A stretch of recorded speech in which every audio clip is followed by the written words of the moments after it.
Students example 11 देखिए आप 9.2 exercise का। ठीक है, क्या दे रखा है आपके पास।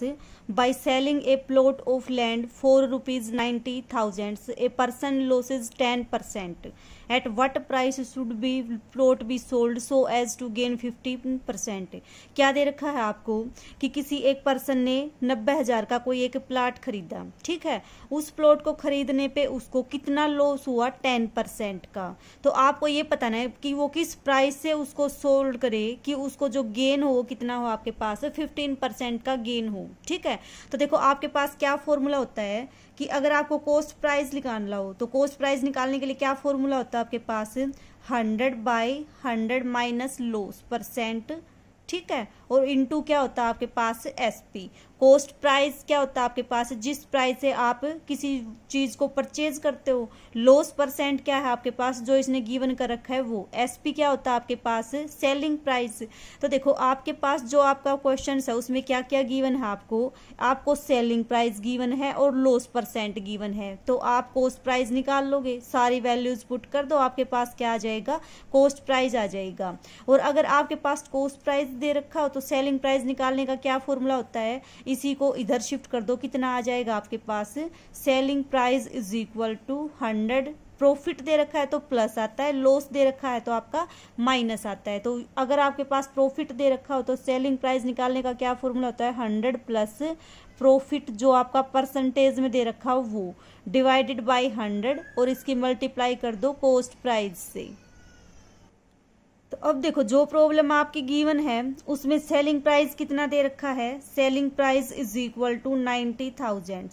ठीक है, और आपके पास लॉस परसेंट कितना दे रखा है, 10%। तो यहां से आप क्या निकाल लोगे, सीपी निकाल लोगे। सीपी का मतलब कॉस्ट प्राइस। कितना आ जाएगा आपके पास, 100 divided by 100 minus loss percent. Loss percent कितना है आपका 10 और इसकी मल्टीप्लाई कर दोगे एसपी से। एसपी का मतलब सेलिंग प्राइस, यानी कि आपके पास कितना है, 90,000। इसको जब आप सोल्व करोगे तो आपके पास कितना आ जाएगा, ये 1 लाख आ जाएगा। ठीक है, तो इसका मतलब क्या हुआ कि उसने 1 लाख का तो एक प्लाट खरीदा और उसको बेचा कितने में, 90,000 में। ठीक है, तो इस तरह से उसको कितना लॉस हुआ, 10% का। अब आपको ये बताना है कि वो इस प्लॉट को कितने रुपए में सोल्ड करे कि उसको कितना गेन हो, 15% का। तो देखो आपके पास क्या गिवन है, आपके पास कॉस्ट प्राइस तो आपने निकाल लिया, गेन आपको गिवन है, निकाल क्या दोगे आप, उसका सेलिंग प्राइस निकाल दोगे। सेलिंग प्राइस निकालने का फॉर्मूला आपके पास क्या होता है, ये होता है। तो सेलिंग प्राइस कितना आ जाएगा, selling price is equal to 100 plus profit कितना है आपके पास, 15% डिवाइडेड बाय कितना है, 100 और इसकी मल्टीप्लाई कर दो कॉस्ट प्राइस से। कॉस्ट प्राइस कितना निकाल रखा है आपने, 1 लाख। ठीक है, जब इसको सोल्व करोगे तो आपके पास कितना आ जाएगा, 1,15,000। ठीक है, तो ये था आपका क्वेश्चन नंबर 11। अब क्वेश्चन नंबर 12 देखो क्या दे रखा है आपके पास।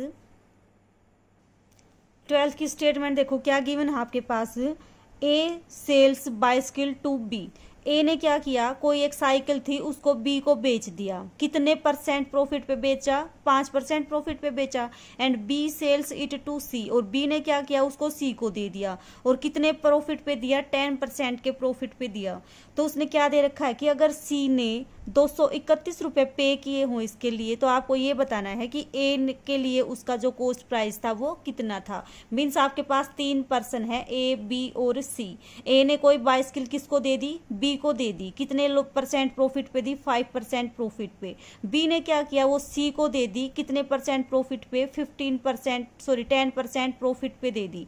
तो इसने ये दे रखा है कि सी ने अगर उसके ऊपर 231 रुपए दिए हों उसको खरीदने के लिए, तो आपको ये बताना है कि ए के लिए उस साइकिल की जो कॉस्ट थी वो कितनी थी। ठीक है, तो देखो क्या गिवन है आपके पास, सी की कॉस्ट गिवन है, जो सी ने पे किया वो। आपको किसकी फाइंड आउट करनी है, ए की कॉस्ट। तो आपने क्या मान लिया कि let cost of A, let cost for A is equal to 100। ठीक है, ए ने अगर उसके 100 रुपए लगाए हों और बी को कितने परसेंट प्रॉफिट पे दिया है, 5% प्रॉफिट पे। तो इसका मतलब जो बी के लिए कॉस्ट प्राइस होगा वो क्या हो जाएगा, जो ए के लिए सेलिंग प्राइस होगा।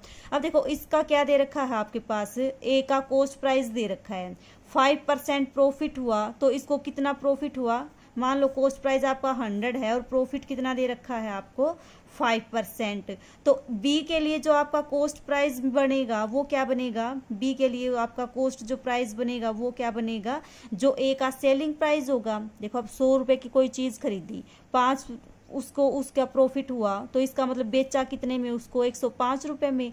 105 रुपए जो है आपके पास वो बी के लिए क्या बन जाएगा, कोस्ट प्राइस बन जाएगा। तो बी का कोस्ट प्राइस कितना बन जाएगा, 105।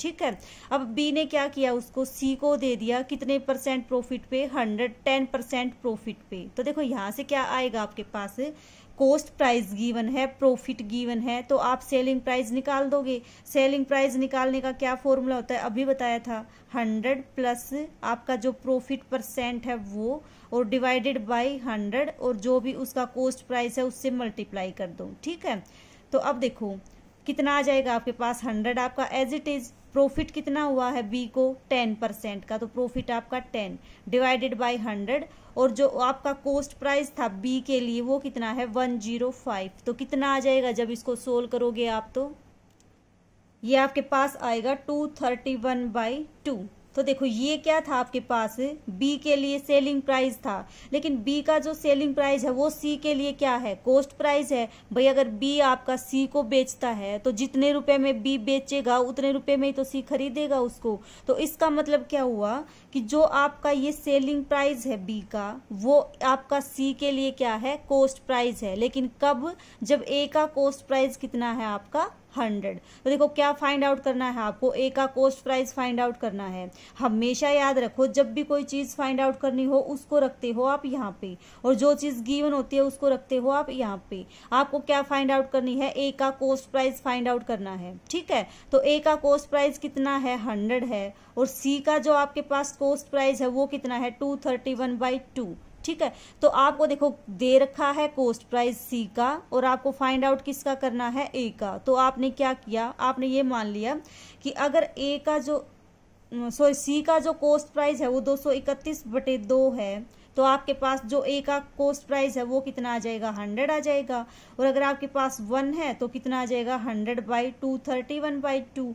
और अगर सी का जो कोस्ट प्राइस है वो 231 रुपए है, तो आपके पास ए का कोस्ट प्राइस कितना आ जाएगा, इसके साथ इसकी मल्टीप्लाई कर दो, कितना आ जाएगा आपके पास, बाई 2 × 231। कितना आएगा ये आपके पास, 100/231 × 2 × 231। दिस से दिस कैंसिल, आपका कितना आ गया, 200 रुपीज आ गया। ठीक है, देखो क्या दे रखा था आपके पास, बी का जो आपका ए बेचता है साइकिल को बी को, बी फिर क्या करता है, सी को बेच देता है। ठीक है, तो देखो आपको क्या फाइंड आउट करना था कि सी ने अगर इतना पे किया हो तो आपको ए का कोस्ट प्राइस फाइंड आउट करना था। आपने 100 के ऊपर सी का कोस्ट प्राइस फाइंड आउट कर लिया। मींस अगर सी का कोस्ट प्राइस ये है तो ए का कोस्ट प्राइस कितना है, 100, क्योंकि 100 पे फाइंड आउट किया है आपने ये चीज। तो अगर सी का कोस्ट प्राइस ये है तो ए का कोस्ट प्राइस कितना है आपके पास, 100। और अगर सी का कोस्ट प्राइस आपका 231 है तो ए का सीपी कितना हो जाएगा, आप ये फाइंड आउट कर दोगे। ठीक है।